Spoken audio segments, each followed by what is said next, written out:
Hey FlossTube, this is Brian. Welcome back.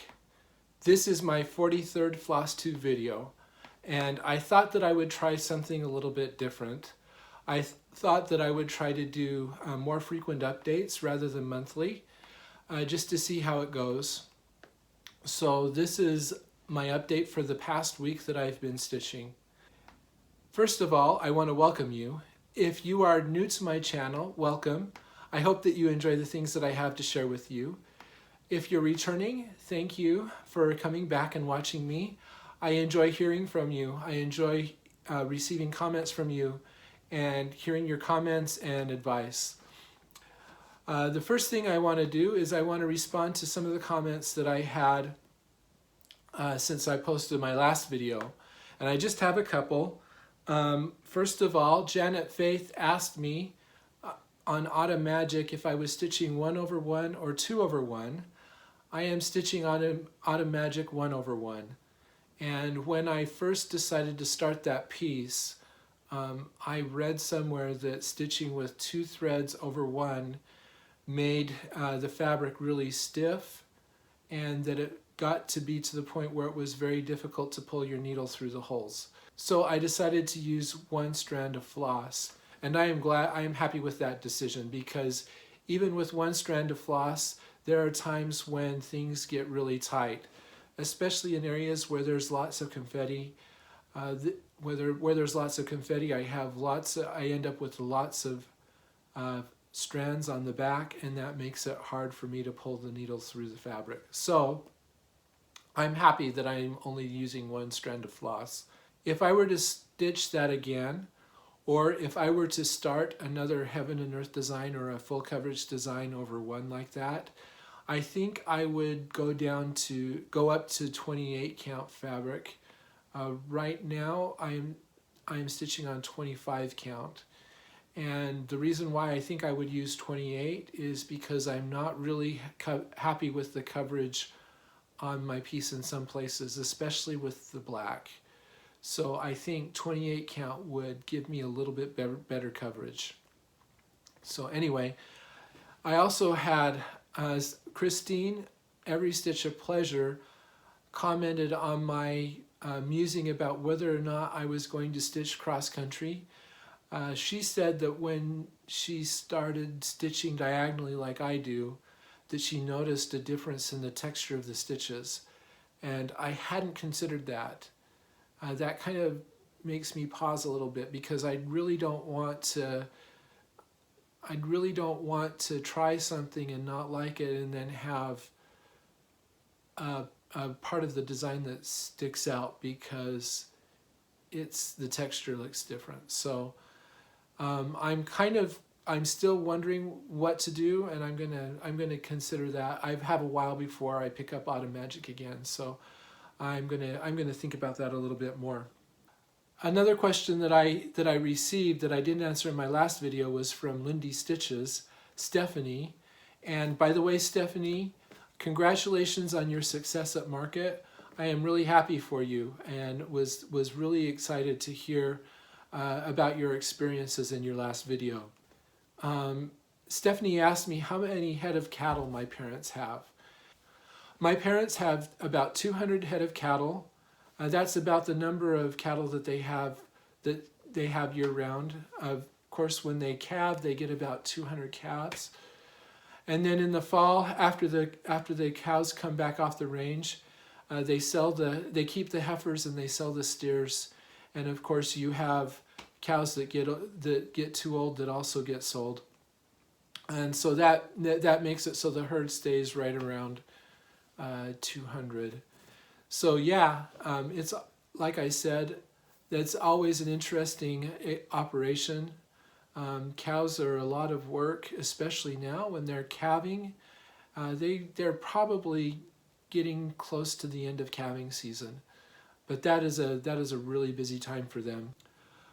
Also, thank you for all of your comments and your suggestions for scissors. For Hardanger, it sounds like I'm going to need to look for a pair of Dovo scissors. I am going to need to do some cutting on English Garden Sampler. There is some cut work on that, so By the time I get to that point, which I think that's still a ways away, I guess that I know what kind of scissors I'm going to need. So thank you so much for all of your comments and for all of your suggestions. This has been a great week for me. It seems like spring has arrived in Arizona. One of the ways that you can tell that spring has arrived is that you can smell the citrus blooming. And the citrus started to bloom this week. And that just fills the air with this very fragrant orangey scent. I love the smell of orange blossoms, and so we are in the middle of the citrus blooming, and it's really good. It's really wonderful. So that's a good sign that we are, spring has started. We've also warmed up quite a bit. We've had a couple of really warm days. So yeah, so the warm up is going to start. So yeah. Also, I had a pretty good week at work. I felt like I was going around in circles a lot, so it was kind of weird that way, but I think that at the end of the week, we resolved a couple of things that we were fighting, so hopefully next week will be better. So now I want to share with you a chart that I wish that I was stitching and a chart that I would like to start. I think I'm going to make this a regular feature of my videos. So first of all, a chart that I wish that I was stitching is this one. This is English Cottage Sampler by Teresa Wentzler. I really love this piece. And I actually, confession time, I actually started stitching this and I got quite a bit done, and I wasn't happy with the fabric that I was using. It was a linen. I don't remember where I bought it. I don't remember the brand, but it was one of those linens that's really, really gauzy, and I didn't like the way it was turning out. It was kind of turning into a pain to stitch. Also, at the time, I didn't know about the pin stitch, and I was feeling lazy. So where there's all these little leaves, I was carrying my floss from one leaf to another. And I began to realize that because the fabric was gauzy, that those carried threads were going to show through the fabric. So I've decided that I need to restart this, and someday I'm going to start this again, and I'm looking forward to the time when I can. I've kind of thought about how I would work through this chart, because I don't think that stitching diagonally would make much sense. I think what I'll do is I'll stitch the border all the way around and then fill in. The cottage, this scene, I will stitch diagonally. And then the rest just doesn't really make sense to stitch diagonally. These leaves, now that I know about the pin stitch, I think these leaves will be a little bit easier. What really scares me the most about this piece is the back stitch, because especially through here, because there's back stitch that goes all the way through these vines, and every single leaf is back stitched. So I may break my rule of saving the back stitch for last. I may break it and back stitch as I go with this, because I think this is probably one of the most back stitch heavy pieces that I know of. So, but I would love to stitch this. A piece that I would like to start, I am thinking, it's been a while since I stitched red, and I'm thinking that I need to stitch another lady sometime, and I think this is the one that I would want to stitch. This is Queen Anne's Lace. It's designed by Marilyn Levitt Emblem under her Lavender and Lace label. She had three different brands that she used. So this is Lavender and Lace, Queen Anne's Lace. I really like this. I love her dress, and I kind of like the background too. There are a couple of people stitching this. Andrea, I Heart Cross Stitch, is stitching it, and when I see her working on it, it makes me want to start this. Also, I think Becky, the Obsessed Stitcher, is stitching it too. I think that's who I've seen posting progress pictures on Instagram. So I would love to start that sometime, and sooner rather than later. So I'm going to share with you what I've been working on for the past, it's actually been about a week and a half. And I'm excited to share it with you. I have been working on Quaker Christmas II. This is a design by Bygone Stitches. This picture isn't really good because the fabric is folded here, so you can't see the entire design. But what it is it's a Quaker sampler, and it has Christmas songs all the way through it. There's titles of songs, as you can see, and then there's also motifs that suggest Christmas songs. I love this, especially I love Christmas songs. So, and I like the concept of having something that you would look through to find things. So I really like that as well. So I've been working on this for the past week and a half. I'll insert a picture showing you what it looked like the last time you saw it. I'm stitching this on 28 count ivory Lugana. I'm stitching it with the called for threads. And that means I've had questions about that. Those called for threads are Currant, Gentle Arts Currant, and Blue Spruce. Blue Spruce is a green. It's not really variegated. It's kind of close to DMC 501, I think. The Currant is a variegated red, and I really like how it's turning out with the dark and the light shades of red showing up in these motifs. So this is what it looks like now. Let me center it a little bit better. There we go. This is what it looks like now. Yeah, so I'm really happy with the progress that I have made. I stitched basically everything above Oh Christmas Tree. This is a page border right here. And this is about the halfway mark on the chart. So, yeah, it's been fun. There have been some pretty fun motifs to stitch. Probably my favorite is this one with the stars arranged in a diamond. I really like this. Partly because you can look at it different ways and see different patterns in it. I really like that effect. Yeah, this is one of the Christmas songs. This is I Saw Three Ships Come Sailing In. When I finished that, I had to sing that on Instagram. So yeah, I like all these motifs are all pretty good. I need to come back through. There's some places that I need to backstitch song titles in. There's a couple of places like that. And also, I'll show you something else. There are like these right here, these motifs. They're charted, but it doesn't say whether to do Algerian eyelets or Smyrna crosses. And so I have been kind of trying to decide what to do. Let me see. There's another one right here. Right here, I stitched this as a Smyrna cross. These are Algerian eyelets. I'm actually trying to decide what to do because I don't like the way my eyelets look. I like the Smyrna crosses better. This is the only one that I've stitched as an eyelet, and I'm kind of trying to decide whether or not I want to take that out and put in Smyrna crosses instead.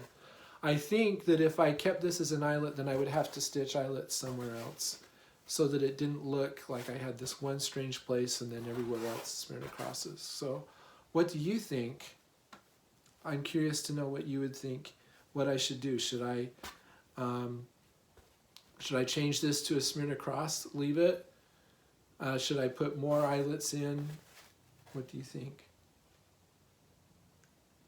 But yeah, another thing about this chart is there are several places where the motifs aren't as charted, aren't symmetrical, And I can't decide whether that was a mistake or whether that was done on purpose.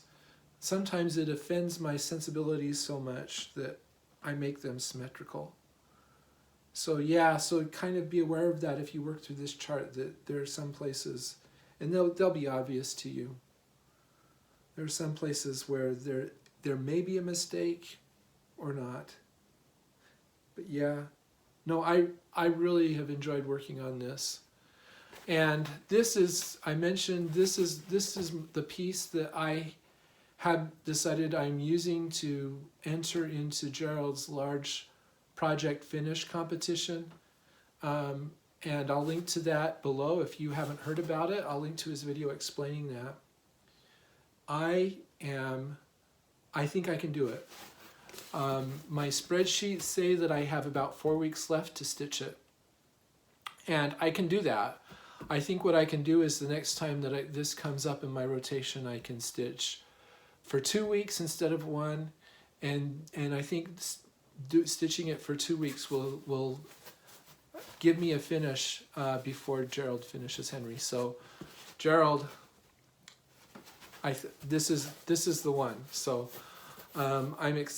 this is what I'm going to do. So yeah, it's been really fun, and I'm looking forward to actually finishing it. That would be that would end up being my first finish for the year. So I also want to show you a couple of charts. It wouldn't be one of my videos if I didn't share with you some charts. These will show kind of my progress on Quaker Christmas II.